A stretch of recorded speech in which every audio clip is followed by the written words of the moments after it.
Ayun sa digital sector, no? Digital economy tawag nila dyan.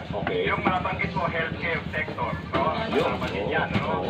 And then yung tinatawag ngayon na green economy, yung kinalaman sa power, renewable energy sector, yung blue economy, no? Ito kasi, lumalawak, o ikakay sinamatakas, ang consciousness may kinalaman sa environmental conservation, at saka yung usapin may kinalaman sa health and well-being. At palit ko na, alam mo, karamihan halit sa mga bansa na nabisita ng ating Pangulong na Ferdinand R. Marcos Jr. Karamihan, on the sidelines, nakikipag-usap sa kanya ang kahilingan. Pwede ba kami makasama sa alokasyon? 60? 230 natin din ha. Particularly mga nurses, no? Kayang ano i-carry ang 60. Napakalaking challenge. Mga tumba.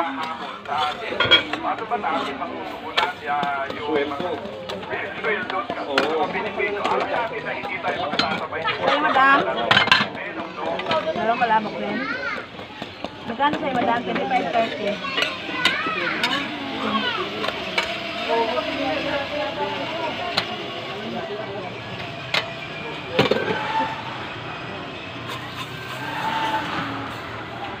Ano sa'yo, be?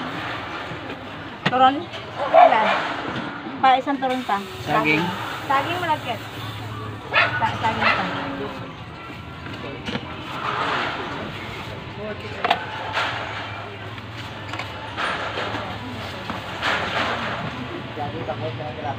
Dalawang 30 sa'yo rin, no?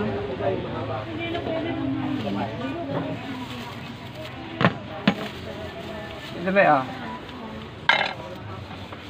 Ano ang manok, pe? Meron. Wala. Wala kang manok? Magkano ba nga? Oo nga, meron nga. Daanan mo pa ha, kung umuwi ka. Huwag mo kalimutan. Try kong init. Pasok na yung mga to. Pauwi na Pasok ako to lang pala. Ay, dali mo na dito. Inuwala kang pauwi. Aga pa eh. Ano sa'yo, be? Wow, Lumi! Tatlong spaghetti. Ang tanggal ng ano? Nagsuman na sinisis, ano din ako kumakain yan? Hindi nga nakain daw si Kuya Boy niyan. Patikim-tikim lang ako niyan. Akin ang bago. Sarap na suman eh. Sabit mo dito, be. Sa motor. Minsan may natitira na.